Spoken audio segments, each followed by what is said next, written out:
Summit. So I'll tell you a little bit about her. Does anybody, can I just see with reactions, has anybody heard of CPAWS? Can you like put a little thumbs up? Just react. So those little dots, do a thumbs up, do a party symbol.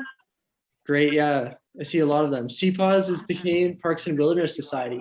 You may have seen a lot of them with the Defend Alberta Parks movement that's been happening over the last year. And Becky's kind of been at the head of that. Becky has also studied politics and community organization at the University of Alberta. And she's very passionate about Alberta's landscape and the people who live close to it.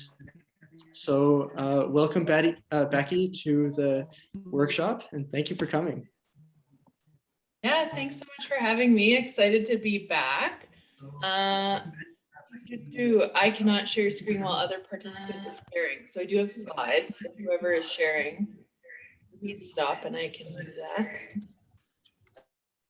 Are you serious? You should be good to go, Becky. Yeah, great, thank you. So there we go. Okay, so like Ben said, and thanks so much for having me. I'm going to talk about the Defend Alberta Parks campaign today. So hopefully in the last year or so, you've seen one of these lawn signs somewhere. So I'm going to explain a little bit more about what was that all about, if you don't know it in detail.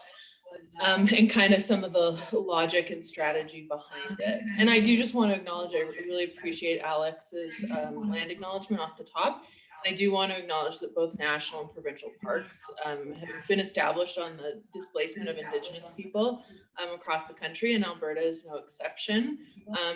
So while, parks have a problematic history, it's really important that we do protect them as a public good and rebuild them better and make sure that privatization and industry doesn't encroach on them, which is what this campaign was about. So yeah, Ben introduced what CPAWS is. So this campaign was a joint campaign between CPAWS Southern Alberta, which is where I work in the Southern Alberta region, our Northern Alberta chapter, and the Alberta Environment Network. We definitely all carried equal weight of the load there. So what was the problem? Why did we start the Defend Alberta Parks campaign? So last February, was it? Yeah, it was like the end of February in 2020.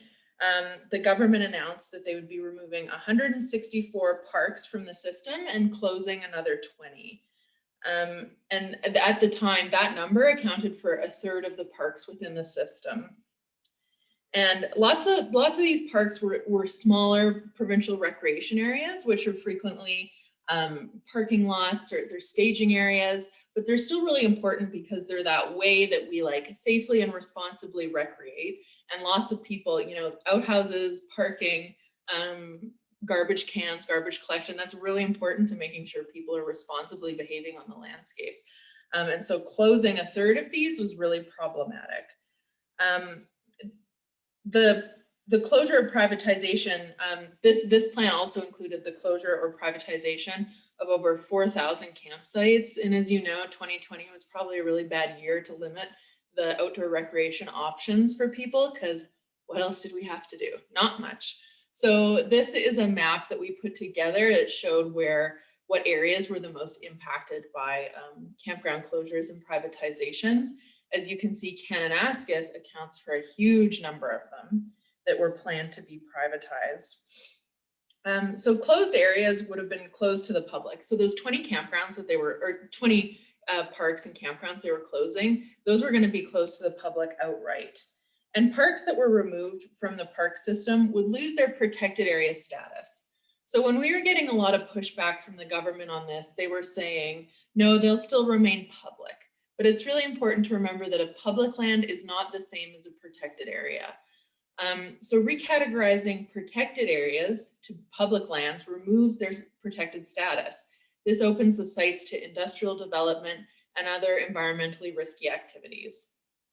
So the government was promising to keep them protected as public land, but that didn't discount a number of industrial activities that could happen. So here's a table that kind of explains what could happen on protected areas and what could happen on public land. And as you see, there's a lot of industrial activity that happens on public land, that it is important to save places from these kinds of activities and make sure that we're putting land aside that is protected. So yeah, all these activities include mining, surface mineral extraction like gravel pits, commercial forestry, new oil and gas development, unrestricted motorized access, motorized random camping, new roads, all this stuff. Lots of pressure that's already on our land in so many other ways that it is important to protect it. So another thing, another aspect of this was a lot of these sites would be privatized. So that means that the government would no longer be the manager of them. And that was for the 164 sites. They were considering if some of these facilities could stay open under privatization. And this is problematic because it's unclear what level or standards that private managers are being held to. They could start charging fees and areas become even more inaccessible. And it's really important for us to have a really strong publicly managed park system. And a key feature of that why this was such a problem, I think, for Albertans is that there was no consultation. So even though the government has facilitated public consultation before, and even though it was recommended that they undertake a consultation in this case, they chose not to. And I think that's what drove a lot of the backlash is they were, you know, Albertans were in a pandemic year where we had limited options, and then we're being told 164 park sites are going to be removed from the park system. It didn't sit well with folks. And there was also very little visitor data or ecological data. There didn't seem to be no rationale behind what park sites they were deciding to remove. It was very random. So we were arguing that a comprehensive consultation had to take place before they made this decision. And of course they did not. So then that leads us to Defend Alberta Parks. So that happened in February, and you know, a lot of this required us working behind the scenes to learn more about the government's decision and understand what the policy impacts were. But we really felt that they weren't moving on it. They made their decision and they weren't interested in hearing anything. So we started thinking about what were creative ways that we could elevate the message that Albertans were not happy with this decision. So the lawn signs that you've hopefully seen, they're really more than just a lawn sign. When we were considering this campaign, you have to consider who made the decision and, you know, what is their best interest? What is the thing, what is their self-interest? What are they interested in preserving? And for most politicians, it's getting elected again. That's their highest priority, right? So if you want a politician to move on one of your issues, you have to convince them that they will be voted out of office as a result of this decision. You have to tell them just how many people disagree with them. And, you know, really tweeting about it or posting it on Facebook, that is an indicator, but it's easy for them to wave that off and say, oh, nobody really cares. Most people agree with this, it's fine. So our lawn sign campaign really had two goals behind it. One was to spread the word. And so if people were unaware of this problem, the lawn sign was a good way for neighbors to spark conversation with other neighbors, for people to see it on their neighbor's lawn and be like, oh, other people feel like me. I should make sure I take a stand. That was one purpose. And then the other purpose of it was really, we wanted to make sure that people were writing their MLAs about this and making sure that they were communicating to the government that they were unhappy with this decision. So we made sure, and I could say that there was probably at least one letter sent to MLAs for every lawn sign we distributed. So this was our total metrics at the end of and the campaign is still ongoing, but you know, this is the last update that I've looked at the system, is we distributed 21,000 lawn signs across the province. We've had over 25,000 letters sent about this issue, and we mobilized 1,400 volunteers, which is a lot of people and a lot of logistics. This is a graph. So we kicked it off in mid-August, and this is how it kind of just grew over time. And as you can see, in November, December, it's getting pretty high there. We're getting a lot of lawn signs out. And this is the distribution across the province. So we started this in Calgary because, you know, just logistically, it was a lot easier to focus on one city and be able to get them out. And we do know that, you know, Calgary is probably going to be where most of the dramatic races play out in the next election. So we wanted really to emphasize to the government that Calgarians really care about parks. So we started in Calgary, but then we expanded across the province to Canmore, to Banff. I think we got some out in Jasper, lots of folks in Red Deer and Camrose. Lethbridge was really excited about it too. So we really had good representation across the province. This is a timeline of events from February. I might just skip through them though. From February to December, when the government announced that they were not closing or delisting any provincial parks. And you know, a lot of folks said, and you can see in this article that I've screenshotted here, that this was really one of the first major policy defeats of this government. And you know, I'm really happy to say that we could facilitate that for Albertans to have a win on something they really care about. So in December, it was December 22nd, they announced that they would not be removing any parks from the park system. You know, they did undertake a bit of gaslighting and said that they, you know, we never said we were going to do that anyways. You guys are all lying, but they did back off of the plan at the end of the day, and the parks will remain in the park system. They're still trying to find private managers for them, but it's unclear how many partnerships they've actually been able to secure. But at the very least, if they can't secure a partnership for a park, it will remain in the public park system, which is really important to us. And what we've learned from this and looking forward, we know that the government has indicated that they want to undertake a rehaul of all the parks and public land legislation, which is a little scary when we've seen, you know, their feelings towards it in the past year or so.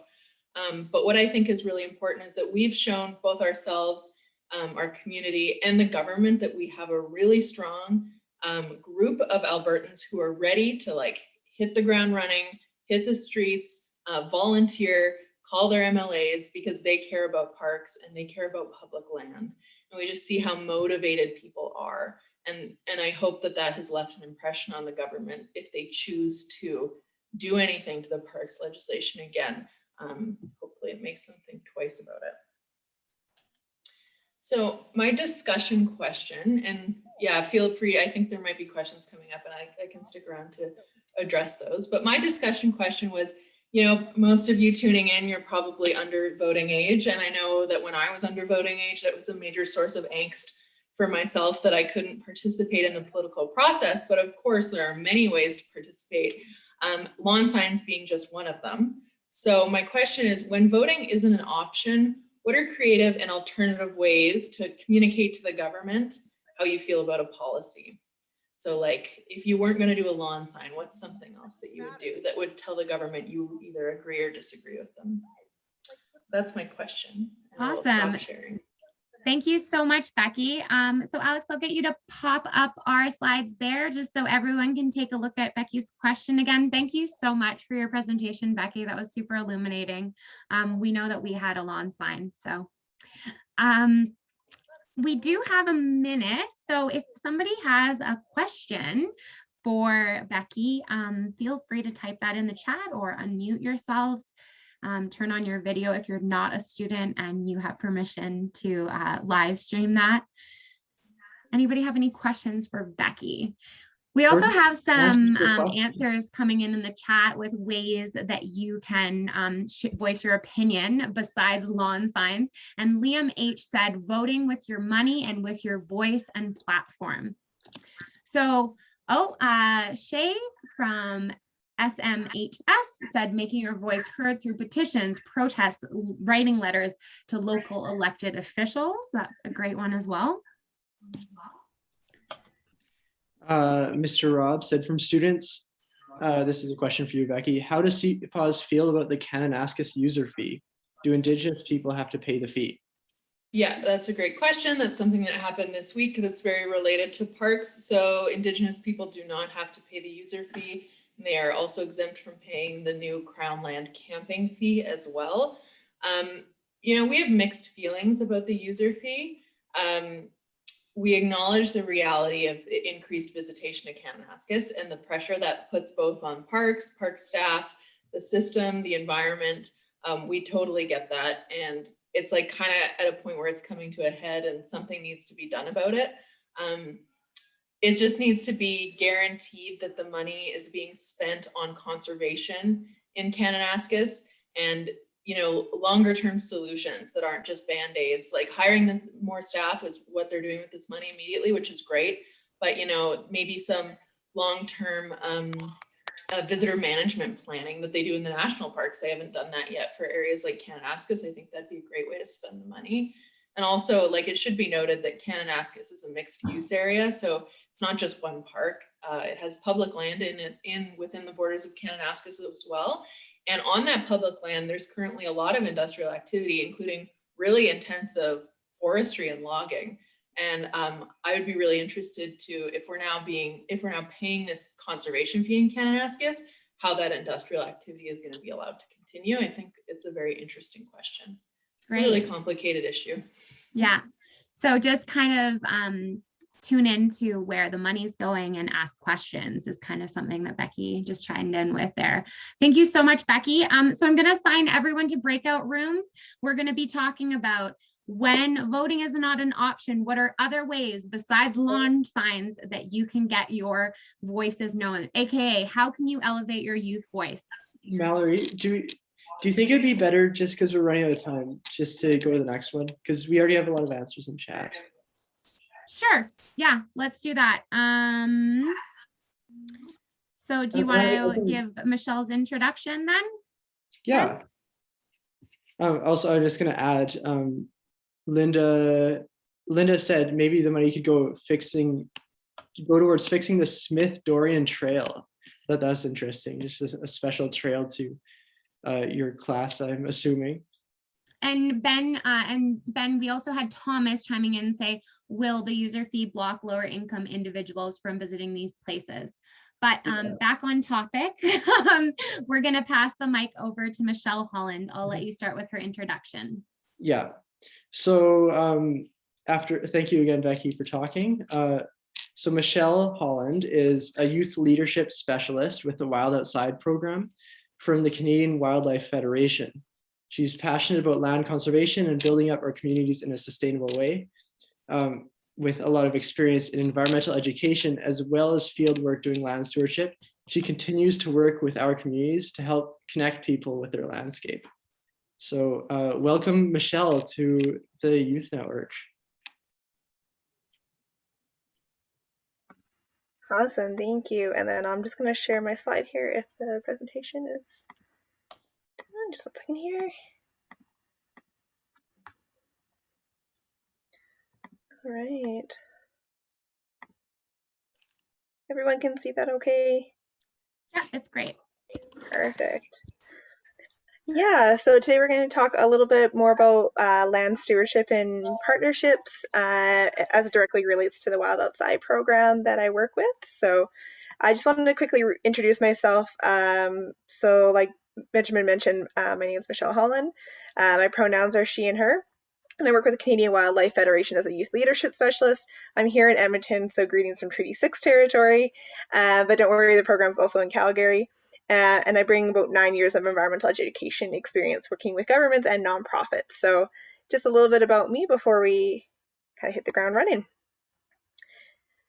So just in case you're not familiar with Canadian Wildlife Federation, or CWF as you'll hear me refer to it from here on out, is Canada's largest non-government conservation organization. And it uses a very cooperative approach with working with people, corporations, non-government organizations, and governments to inspire collaboration to achieve wildlife conservation. Now, underneath that is a fairly new program in Canada called Wild Outside. We're only about a year or so old. And this is a conservation-based youth leadership program for ages 15 to 18. So I'm sure a lot of you fit within that age range. We are in 14 cities across Canada now, which is super exciting. Here in Alberta, we have teams in Calgary and in Edmonton, and we get to do lots of awesome conservation projects, but also have a chance to just hang out outdoors and to have some outdoor recreation opportunities as well. So I'll show you a little bit about what that actually looks like in person. So land stewardship, this is a large part of what the Wild Outside program is doing. And what we actually term as service projects, where basically we're giving back to our environment and to our communities. So stewardship is simply when we're giving back, or when we're doing work towards something that we care about. So you can steward a lot of different things. Land-based stewardship means that we're talking about our environment and our land. Activism is definitely a part of this, and it can be a way to bring about change in the environment in a way that we want to bring about a positive change. So simply seeing people doing stewardship can be a form of activism and can definitely inspire. I don't know about you, but I see people like picking up litter on the side of the road. I'm like, those people, I want to be like those people. So that's what we're kind of talking about here a little bit as well.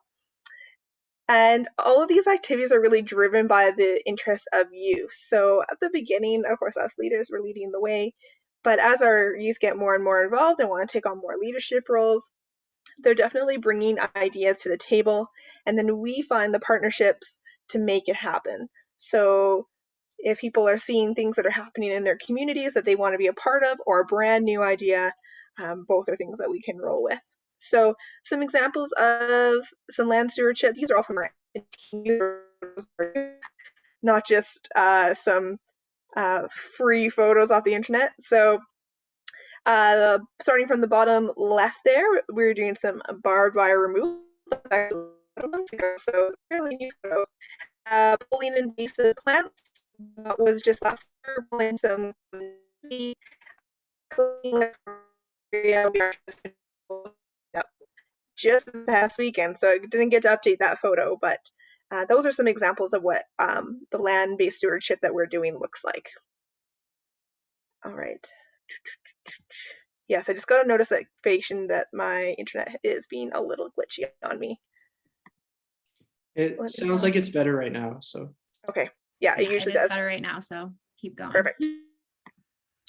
All right, so I mentioned that we work a lot with our community partners. So most of the outdoor activities that we're doing are thanks to partnerships. Almost all of our land-based stewardship work and a huge majority of our outdoor recreation work is also all based around partnerships. So basically, if you're looking to get involved in stewardship in any form, this is a really good place to start, is to look for other people doing similar things that you're passionate about. And the nice thing is that they already have ideas and things that can help fit your needs as well. So this is a good way to start if you're just getting off the ground.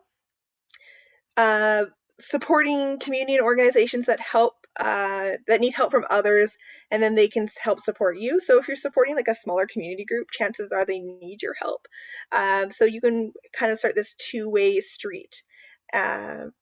We can also share a lot of ideas, resources, and your skills and passions when you get to work with partners. And it increases how many people you can actually reach. So we all have kind of our circle of people, but then as soon as you reach out to a partner, your circle all of a sudden gets a lot bigger. It can also be a great way to network, and also just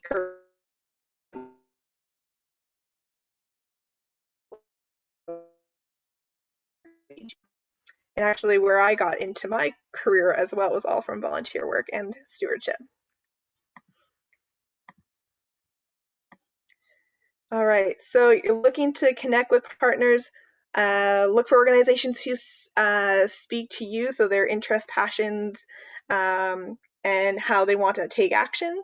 You can go to their events, so if they have public education events, they have volunteering opportunities, that can be a great chance to connect with them, writing professional emails, calling for chats or coffee chats. But make sure it's a two-way street. If you're looking to partner with any sort of land-based stewardship or activism, a two-way street is where you're probably going to get the best results. If you're asking for something, try to find a way where you can also support the organization or the person to make sure that you guys can both meet your goals. Communication is key. Keep it prompt and clear and professional. and try to develop a trust and respect amongst them as well. So these are just some nice quick tips of how to stay connected with our partners that really anybody can do. And lastly, I'm just going to mention, if you want to connect with CWF in particular, so if you want to basically have a bit of a partnership in that regard, the Wild Outside program in Alberta, we're still actively taking on registrants. It is filling up incredibly fast now that summer is fast approaching. If you are nearing the end of your high school time or thinking about university, there's also the Canadian Conservation Corps, which is a bit more of a full-time program for 18 to 30-year-olds. Highly, highly recommend if you're looking to get into a career in conservation. You can also do citizen science, so using apps like iNaturalist, which is a free app on Android and iOS that CBF runs here in Canada. And City Nature Challenges starts on this Friday, which is yes, I'm going to I'll drop all the links in there at the end. But the City Nature Challenge starts this Friday. It's a huge bio blitz on iNaturalist that's happening, so that's a cool one to be a part of. Just even being able to learn and explore and see what other stewardship opportunities are on there. Of course, we're in the social media game as well, so one for Wild Outside and for CWF. And then you can also take part in seasonal CWF opportunities. So right now, CWF has their Planting Seeds for Wildlife initiative, where you can take a pledge and even get some free flower seeds that you can plant as well.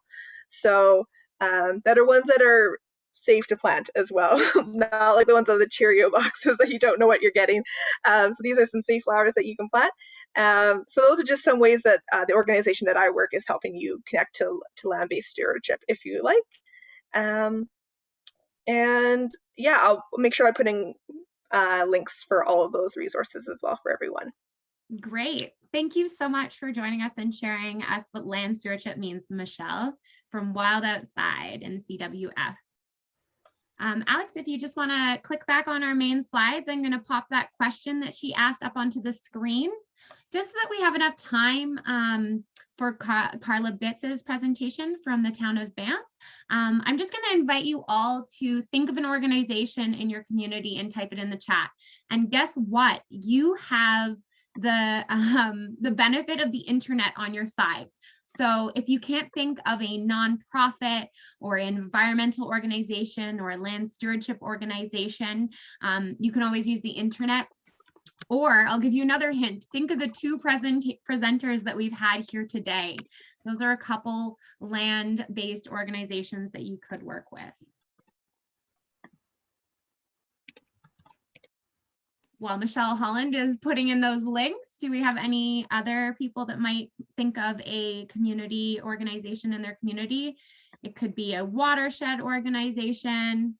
It could be a naturalist organization, maybe a recreation group that gets out and works on the trails in their community.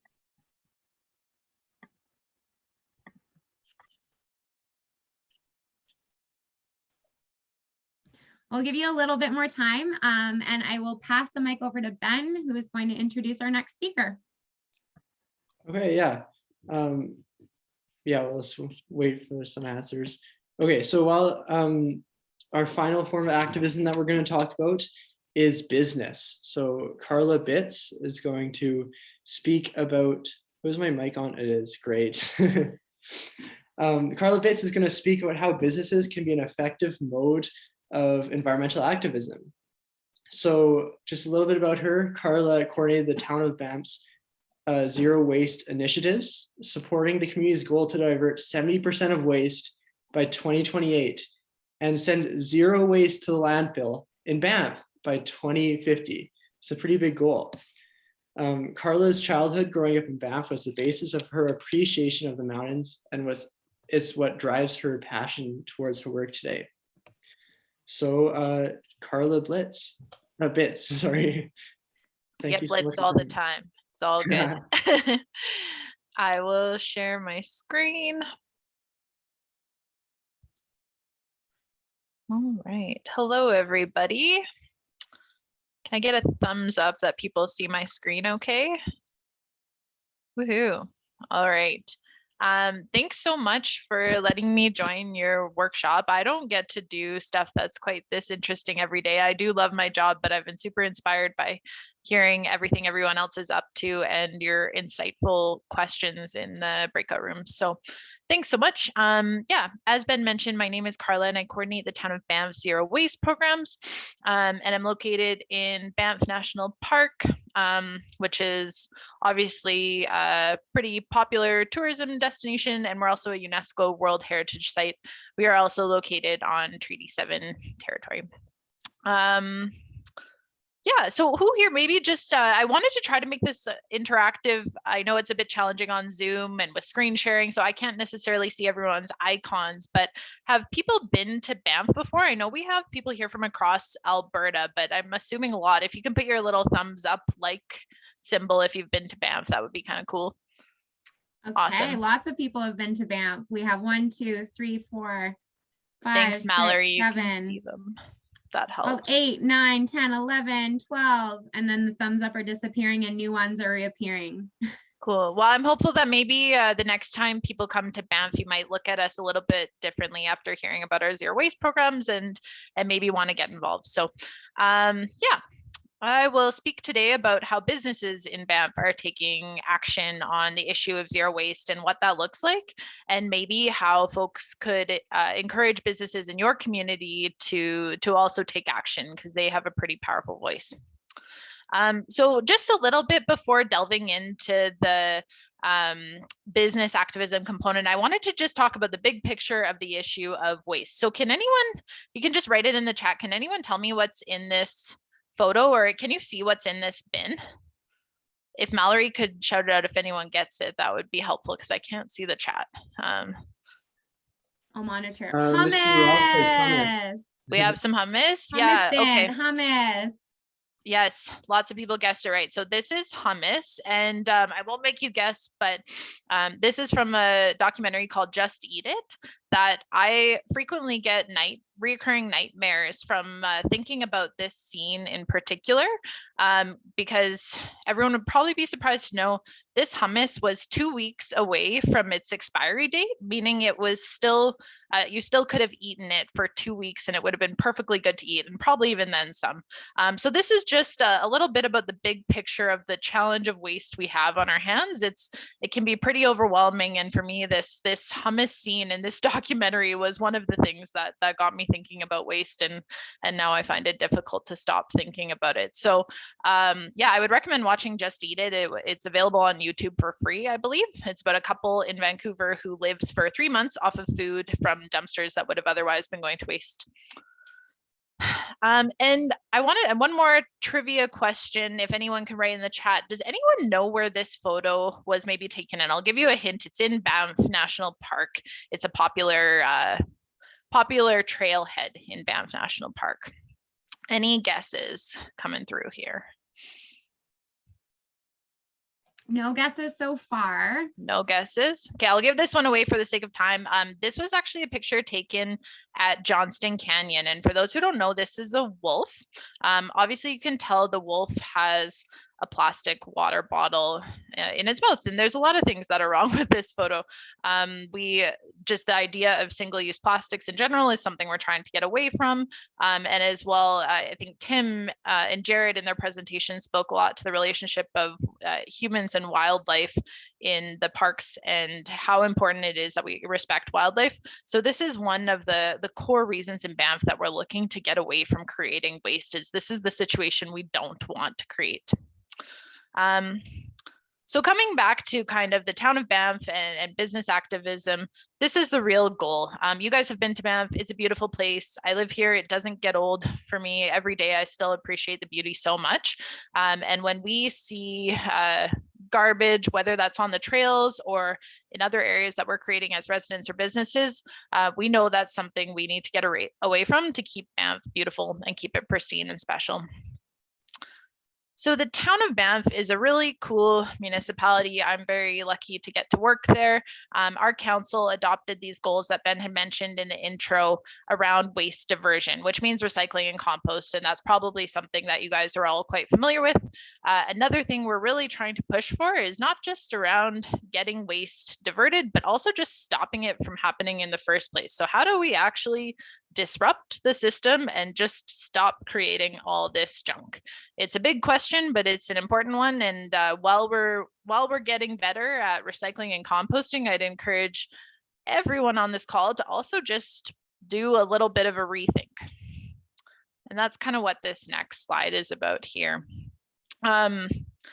Really, at the end of the day, it's all about changing our mentalities and thinking about how we stop waste from happening in the first place. And I won't go into great detail here, but again, the diagram you see on the left is what we call the waste hierarchy. And I'm pretty sure everyone took grade 4 waste in our world, where you learn about reduce, reuse, recycle, the really basic stuff. The message I'm kind of trying to drive home is focus on that reduce. That's the biggest dent we can all make. And that's what we're trying to encourage businesses to do here as well. So why should businesses care about zero waste? What we've seen kind of traditionally is a lot of focus from businesses based on profit. So in this Venn diagram, we see additional areas and businesses increasingly focusing also on people and the planet.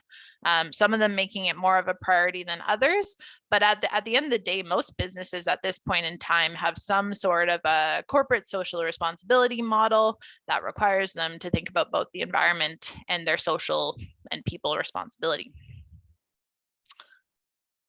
So that's really cool. And it's really awesome to see that shift in the business culture. And then how does this affect us as consumers?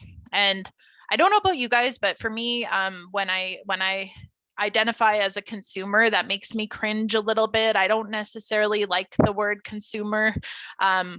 But I think we have the opportunity to flip that and make it a really positive thing. I think I saw someone say in the chat earlier with regards to Becky's question of how you can take action when you can't vote. You can vote with your dollars, and you can vote with the purchases that you make, or the purchases you don't make, and the purchases you choose not to do. And so I think what this slide, I chose the picture of an iceberg to just show that as consumers, what we see is just the tip of the iceberg. So if you use the example of getting an apple at the grocery store, you can buy that apple and you take it home, and you don't necessarily think about the water that went into growing it, the resources that were consumed, the energy and emissions that were produced in transporting it to the grocery store into your home. So all of that to say, when you choose one apple that was grown in Mexico over the one that was grown in Alberta, that's making a big difference. And we really can empower ourselves to make those choices on a day-to-day basis. This is one example of a really cool business in the Bow Valley called the Bare Minimum. This is an example of how you could vote with your dollars. They offer different eco-friendly products and alternatives to products that create waste. So I just wanted to share about that for those who are local and in the area. Would highly encourage you to check them out. So the program that I wanted to highlight that we're doing at the town of Banff is actually celebrating and recognizing businesses who are leading the way. So this is a photo of about 10 of our business champions in Banff from all sorts of different businesses. We have anyone from the Fairmont Banff Springs Hotel, which you've probably seen if you've visited Banff. They're one of our trailblazers, to Beatnik Salon, which I believe is going to be a part of the summit next week. That's their hair salon in Banff that's really focused on sustainability as well. And so this photo was right before the pandemic hit, actually last March of 2020, when we launched the program and started recognizing these businesses, when we could all get together and hug for a photo, and life was a little bit easier. But honestly, truthfully, having worked on this program for a while, this is one of my favorite programs, because ultimately we're just doing a little bit of digging and storytelling to find out what businesses are already doing around the issue of zero waste, and we're sharing it and celebrating it and letting these guys be champions. So finding ways to celebrate that in your community is a way to create some positive peer pressure and encourage businesses to do the right thing. So we've actually turned this into a formal program. If you go to our website on banffzerowastetrail.ca, you'll see this scorecard, which I'm sorry is probably in really small font, but it shows the different criteria for businesses to score high on our zero waste point scale. And you'll see we've actually put a lot of weight on the waste prevention and rethinking waste area, which includes green procurement, minimizing single-use items. We're getting close to launching a reusable container program. So businesses who are participating in those sorts of programs and going beyond just recycling and composting have a better chance at scoring higher. And here's how we've recognized them on our website as well. So I'd encourage you to check out their profiles, and the next time you're in Banff, consider going to one of these businesses and supporting them and voting with your dollars. So like I said, the impact of the program is really kind of outlined here. I won't read every single point out because I know we're short on time, but I think what I wanted to share, there's a quote from my favorite poet, Mary Oliver, at the bottom here. Pay attention, be astonished, and tell about it. And I think that the tell about it piece is what I really wanted to drive home. Again, just telling these stories about what businesses are already doing and how they're taking action really helps to elevate the issues. And so again, just for those who are in the Bow Valley, I wanted to highlight some of the organizations that are doing really fantastic work around the environment and zero waste here at the grassroots level. They're a little bit more cool than the town of Banff, so I wanted to give a plug for them, including the Biosphere. So like this fantastic conference. But another way, again, not just supporting for-profit businesses, but the nonprofit and grassroots organizations, finding out who they are, and collaborating with them and finding ways to volunteer with the work that they're doing can be really helpful ways to get involved as well. Awesome. And yeah. Thank you so much, Carla. And so Carla is leading the Zero Waste Trailblazer program. And although you may not live in Banff, the idea behind having Carla is that she is elevating businesses within the Bow Valley that are being zero waste trailblazers. So that brings us to kind of our final discussion room. Alex, if you can stop your sharing, Carla, and Alex, if you can bring up the slides for the discussion question with Carla. Next slide. Next slide, Alex. So the question that we're going to get you guys to look at when you go away in the breakaway groups, I'm kind of taking Carla's question and elevating it, bringing in the land stewardship portion as well. So what is an issue that deserves more attention in your community? And how might you engage with a local business to encourage them to take a leadership role on this issue? How could you engage with a local land stewardship partner? How could you engage with a policymaker? Policymakers include politicians in your community. How could you engage with creatives or be creative with your solution?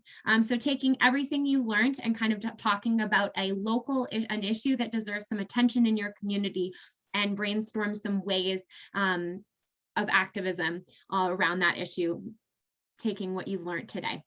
So I will assign those breakout groups, and on the top of each breakout room, there is a member of the Student Summit Committee assigned to it. So I'll open those rooms up, and I might have to pop a couple people around to different rooms. Here we go.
football fields of water for like one t-shirt. Like it's crazy. And then it's great because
well. So there are options. It does cost more to the consumer usually, but I mean, if enough people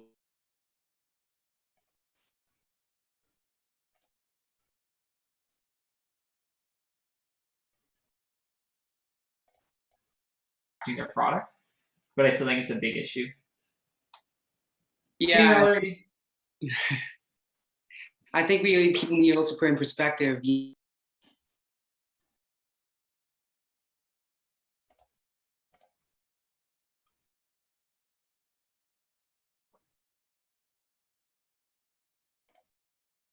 Of which I have passed on to the town, but I agree with you. There's some very simple things that we can do, and that's basically the project that we're looking at doing this particular year.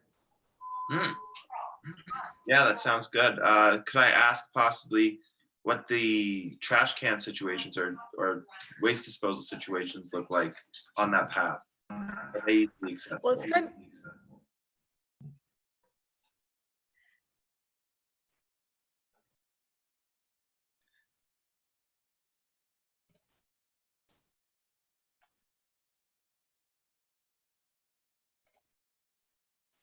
that they can actually go ahead and do that. But yeah, check it out. I know MacEwan University is still rolling it out, so if you are interested, that could be one that you can look to for inspiration, just from my own sustainability experience.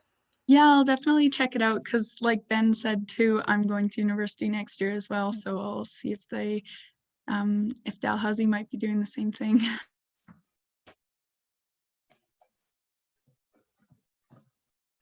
Sorry, I'm really panicked right now. Sorry.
So as people are slowly rejoining us, feel free to drop in the chat what you talked about with your group. Issues that deserve your attention and businesses or community groups, land stewardship organizations, creatives that you might want to work with for a solution.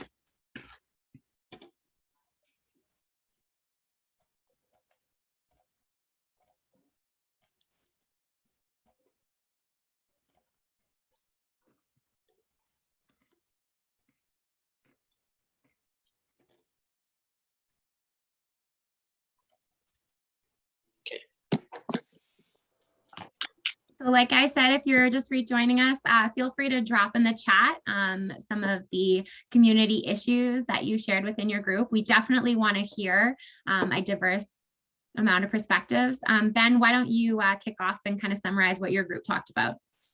Yeah, so I don't have her name because it's just 2 letters right now, but one of our students from Jasper wanted to know, I guess, about single-use plastics, and especially with COVID right now, we're all kind of taking that curbside pickup for dinner, and there's a lot of plastics waste going to that.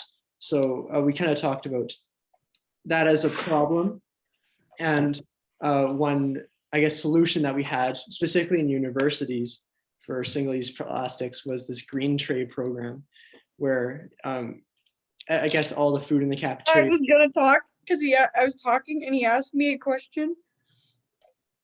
Oh, sorry. Yeah, if you could maybe type some solutions in chat, that would be awesome. Hello? Yeah. Hello. Hello. Awesome. Yeah, so let's talk about the green tray program, and that's really neat. I mean, a lot of us here might be going to university next year, so that's definitely something to look into, like whether your university has a program like that.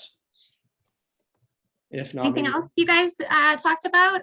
Drop it in the chat, or would one more person like to share? How about Lucas, unless somebody else puts their hand up? Sure, I'd be willing to talk if no one else puts their hand up. But yeah, I guess our breakout room really talked a lot about ethical pet ownership and ways to mitigate your pet's effects on the landscape. I forget who it was I was talking to. I'm sorry, I forgot their name. But in their community, there's a path they're rehabilitating that used to be a CPR rail, and they're turning it into a path. But the issue they've been noticing is that people walking along this recreational path have been throwing dog poop bags into the woods, which is very bad for the environment for a number of reasons.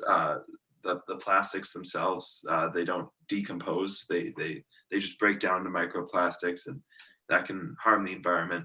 Not to mention, you know, the actual contents of the dog poop bags, which are just gross, and no one wants to deal with that.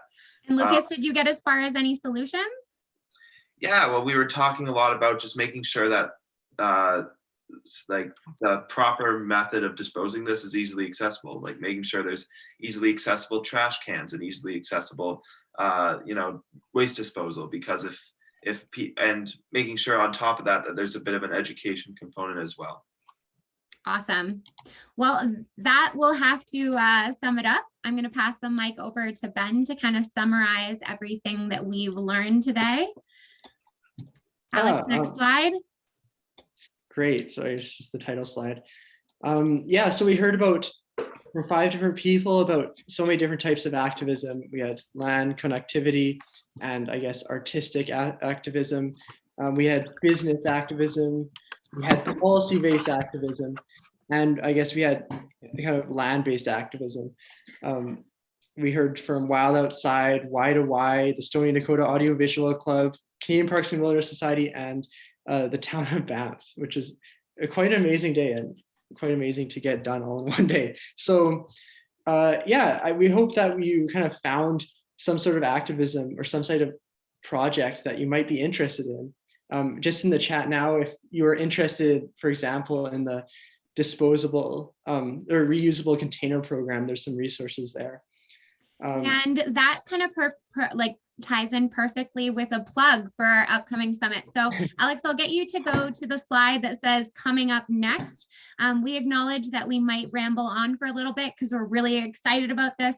So if you do have to leave us, feel free to check out the website for details on how to sign up for the summit that is quickly approaching in 2 weeks. If you were interested in the Banff Isn't Disposable container project, Luna Kawano is going to be one of the youth speakers kicking off our summit.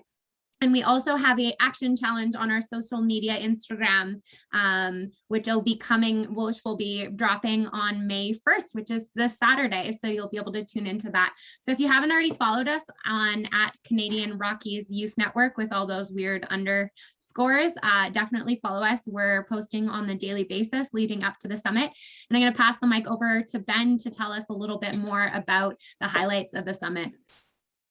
Yeah, so I've already talked about them a little bit at the beginning. If you have to go now, that's okay. But yeah, so we have a Campfire Concert night on May 12th in the evening. We'll have a lot of great musical presenters like Emily Patterson, who's going to be performing at the Salon in Banff that we were just talking about. And then on May 13th and 14th, we have a mixture of activities from panels to discussions to debates to outdoor activities. Like a citizen science workshop that we're going to be running with Inside Education. So that's all I have for now. If you want to see more about the agenda, you can check that out online. Yeah, thank you for bearing with us. Can I just drop that in the chat for everybody? Just go to the website and scroll down and you'll see a link for the agenda and a link to sign up for the summit. Great, yeah. And thank you for coming to the meeting. We had a couple technical difficulties, but we got through it. And we're still working on learning that stuff. So always learning. Yeah. Thank you so much. And thanks again to our speakers. Mm-hmm. Woohoo! Yeah, I'll just jump in there and say thanks so much again for everyone. And sorry if we've had some issues, but things are going to be better. And we're so excited to see everybody at the Canadian Rockies Youth Summit. It's going to be really awesome.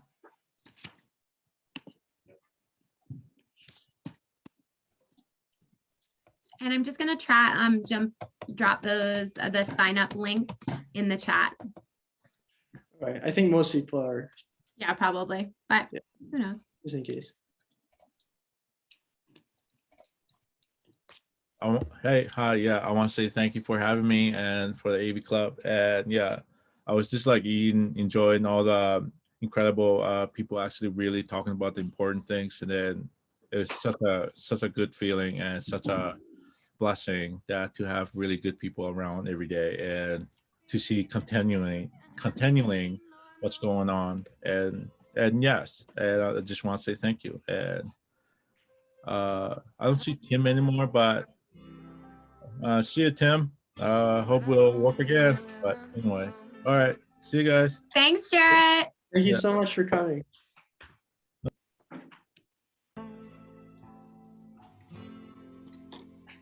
Okay. Oh my guys, if you guys want to turn on your mics, I think that's it. All that we have left.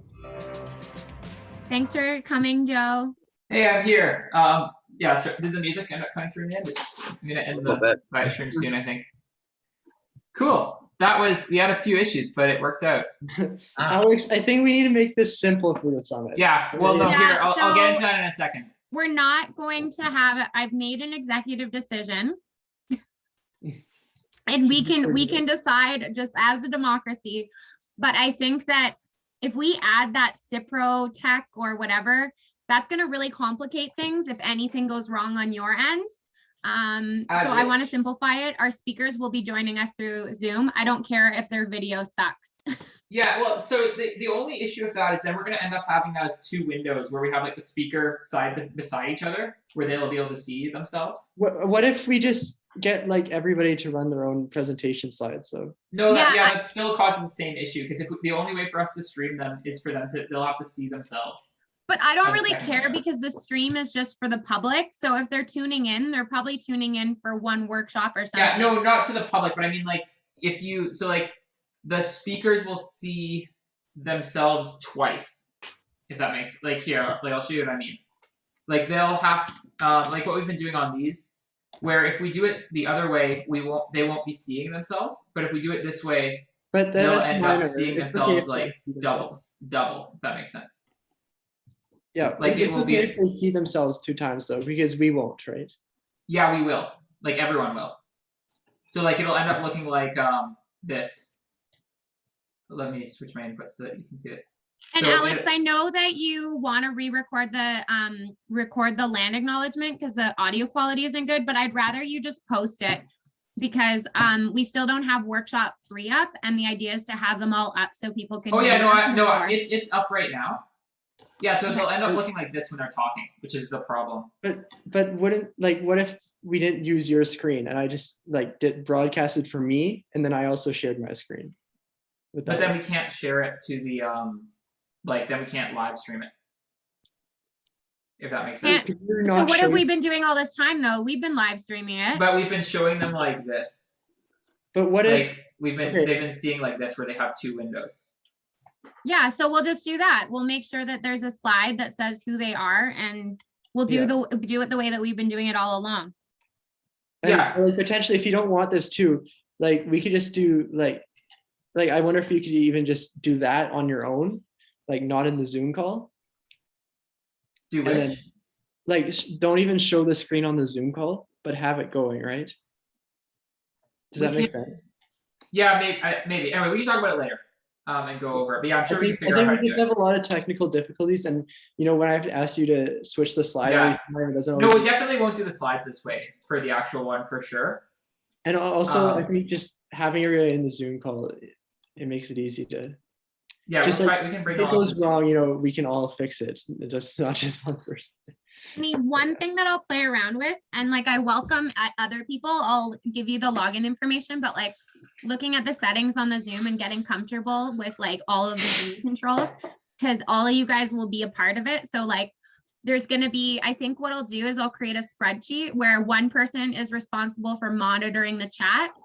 One person is I'll be the like in the control seat. So I'll create like breakout rooms if we need to, but like monitoring the chat, prompting people, checking to make sure people, like all of the mutes are off, because we've decided to run this as a Zoom meeting rather than a webinar to allow for more interaction.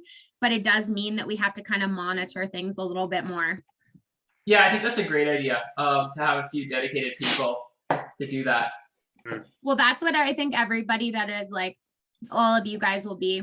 And then of course, I think we have 2 volunteers from YYC Guardians. They want to volunteer. So any youth that want to volunteer will kind of be like energizers. So they'll be doing the same thing that you guys were doing with like typing in the chat to like typing productive comments. Thomas, your comment on the wolf being not hydrated. Yes, I'm sorry about that. That was not very